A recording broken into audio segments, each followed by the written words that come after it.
catastrophic. Period.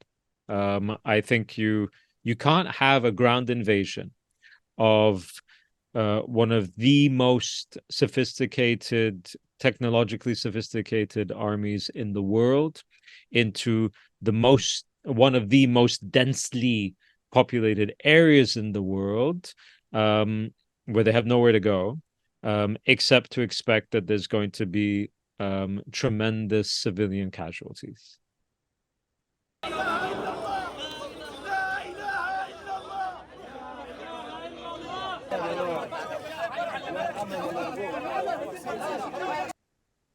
It would look like a complete catastrophe. It would look like a civilian humanitarian disaster.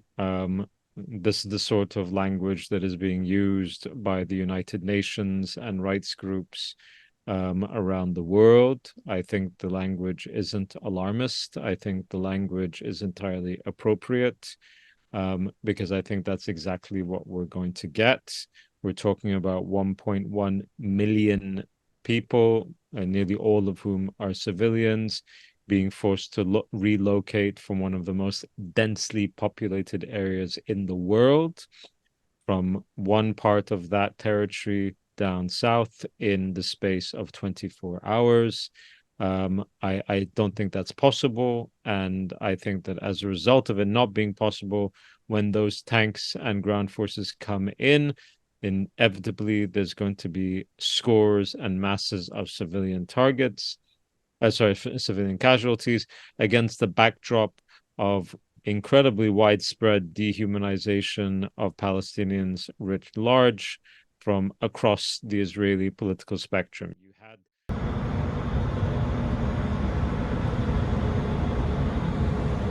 short term, the immediate consequences are obviously about the Palestinians in Gaza, and that's going to be horrific. Okay. I'd like to think that there was some other way of looking at it, but all of the rhetoric, all of the discourse that we've seen from the Israelis on that, and all of the rhetoric and all the discourse in terms of Israeli allies outside of the region internationally, none of that indicates that anybody's interested in restraint. Okay. بس دبلوماسي معاه اكيد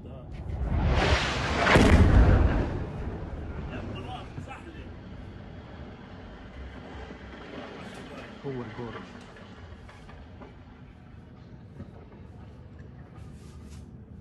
When it comes to Hezbollah, they're a bit of a wild card, but as it stands right now, I think Hezbollah is perfectly aware that it's not in their interests to draw the Israelis in to engaging further in Lebanon.